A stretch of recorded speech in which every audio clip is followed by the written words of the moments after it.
എൻ്റെ പേര് T K Vijayan എന്നാണ്. ഞാൻ മാവേലിക്കര സീഡ് സൊസൈറ്റിയുടെ സെക്രട്ടറിയാണ്, ആലപ്പുഴ ജില്ല. ഞാൻ കേരള കാർഷിക സർവകലാശാലയിലെ റിട്ടയർഡ് ഫാം മാനേജറാണ്. ബേസിക്കലി ഞാനൊരു അഗ്രികൾച്ചർ എഞ്ചിനീയറാണ്. അതുപോലെ തന്നെ ഹരിത കേരള മിഷൻ്റെയും കിരയുടെയും റിസർച്ച് പേഴ്സണായിട്ട് വർക്ക് ചെയ്യുന്നുണ്ട്. ഈ ജൈവഗ്രാമം പദ്ധതിയെ സംബന്ധിച്ചിടത്തോളം എനിക്ക് വളരെ അഭിമാനകരമായ ഒരു ചടങ്ങിലാണ് ഞാൻ പങ്കെടുക്കുന്നതെന്ന് വിശ്വസിക്കുന്നത്. കാരണം നമ്മുടെ കേരളത്തെ സംബന്ധിച്ചിടത്തോളം ജൈവ കൃഷിക്ക് വലിയ പ്രാധാന്യം കൊടുക്കുന്ന ഒരു കാലഘട്ടത്തിലൂടെയാണ് നാം ഓരോരുത്തരും കടന്നു പോകുന്നത്. അപ്പോൾ തീർച്ചയായിട്ടും ഈ ഒരു മുദ്രാവാക്യം നാടിൻ്റെ എല്ലാ ഭാഗങ്ങളിലും എത്തിച്ചേരേണ്ടതാണ്. അതുപോലെ തന്നെ നമ്മൾ സുസ്ഥിര കൃഷിയെക്കുറിച്ചും സംയോജിത കൃഷിയെക്കുറിച്ചും ഒക്കെ പറയുമ്പോൾ സ്വാഭാവികമായിട്ടും നമ്മൾ ഇതിൻ്റെ കൂടെ ചേർത്ത് പറയേണ്ട ഒരു കാര്യമുണ്ട്. ജൈവ ഗ്രാമം എന്ന പദ്ധതിയിൽ നമ്മൾ ജൈവവളങ്ങൾ മാത്രം ഉള്ള ഒരു കൃഷിയായിട്ട് നമുക്ക് മുന്നോട്ട് പോകാൻ പറ്റില്ല. തീർച്ചയായിട്ടും ശാസ്ത്രീയ കൃഷി നമ്മൾ അനുവർത്തിക്കേണ്ടി വരും.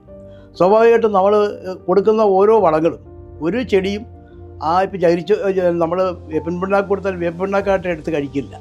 അത് നൈട്രജൻ, ഫോസ്ഫറസ്, പൊട്ടാസ്യം, അതുപോലെ സൂക്ഷ്മ മൂലകങ്ങൾ, ഇത്തരത്തിലുള്ള മൂലകങ്ങളായിട്ടാണ് അത് കഴിക്കുന്നത്. അപ്പോൾ തീർച്ചയായിട്ടും മണ്ണറിഞ്ഞ് ചെടി എറിഞ്ഞുള്ള വളപ്രയോഗമാണ് നമുക്ക് ആവശ്യം. സ്വാഭാവികമായിട്ടും ശാസ്ത്രീയ കൃഷി ആ കാര്യത്തിൽ നമ്മൾ മുന്നോട്ട് കൊണ്ടുവരേണ്ടി വരും. കാരണം ഞാൻ അഗ്രികൾച്ചർ യൂണിവേഴ്സിറ്റിയിൽ പഠിച്ച് ആ യൂണിവേഴ്സിറ്റി തന്നെ 30 വർഷം ജോലി ചെയ്ത ഒരാളെന്ന നിലയ്ക്ക് നമ്മുടെ കൃഷി വികസനം എന്ന് പറയുന്നത് കേവലം ഒരു ജൈവവളങ്ങളിലൂടെ മാത്രം നമുക്ക് സാധ്യമാകുകയില്ല.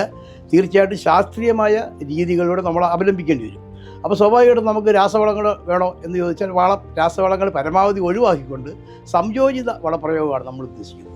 തീർച്ചയായിട്ടും സംയോജിത വളപ്രയോഗത്തിൽ ജൈവവളങ്ങൾ ഉപയോഗിക്കണം. അതായത് സമൃദ്ധമായ രീതിയിൽ ജൈവവളവും ആവശ്യത്തിന് അത്യാവശ്യം വേണ്ട പുതുതലമുറ വളങ്ങളുണ്ട്, അതായത് ലിക്വിഡ് ഫെർട്ടിലൈസർ, അത്തരം സൂക്ഷ്മാണുക്കൾ അടങ്ങിയ സൂക്ഷ്മ മൂലകങ്ങൾ അടങ്ങിയ വളങ്ങൾ ഉപയോഗിക്കും. അതോടൊപ്പം തന്നെ നമ്മൾ മറ്റൊരു വളത്തിന് പ്രാധാന്യം കൊടുക്കണം, അതാണ് ജീവാണു വളം. അപ്പോൾ ഈ 3 തരത്തിലുള്ള വളപ്രയോഗത്തിലൂടെയാണ് നമ്മുടെ കൃഷി മെച്ചപ്പെടുത്തേണ്ടത്. സ്വാഭാവികമായിട്ടും നമ്മുടെ സ്പിയാർട്സ് തീർച്ചയായിട്ടും മുന്നോട്ട് വെച്ചിരിക്കുന്ന ഒരു ആശയം വലിയ ഒരാശയമാണ്. അതോടൊപ്പം തന്നെ ഇവിടെ നേരത്തെ പറഞ്ഞു നമ്മുടെ കർഷകർക്ക് നിരവധി ആപ്ലിക്കേഷൻസ് ഉണ്ട്. പക്ഷേ നമ്മൾ കാർഷിക സർവകലാശാല തന്നെ നിരവധി ആപ്ലിക്കേഷൻ ഈ കൃഷിയെ സംബന്ധിച്ച് ഇറക്കിയിട്ടുണ്ട്. പക്ഷേ എത്രയോ കർഷകർ അത് കാണുന്നില്ല, അല്ലെങ്കിൽ അവർ മനസ്സിലാക്കുന്നില്ല, അതായത് തന്നെ അത് ഉപയോഗിക്കാനോ കഴിയുന്നില്ല.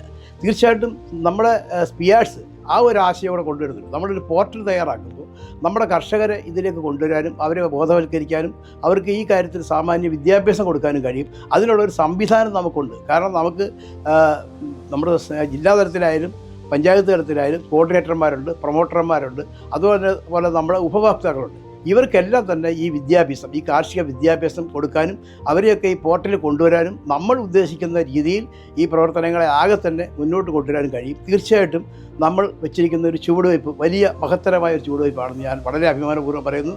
ഈ ജൈവ ഗ്രാമ പദ്ധതിക്ക് എൻ്റെ എല്ലാവിധ അനുമോദനങ്ങളും അറിയിച്ചുകൊണ്ട് നിർത്തുന്നു. നന്ദി, നമസ്കാരം.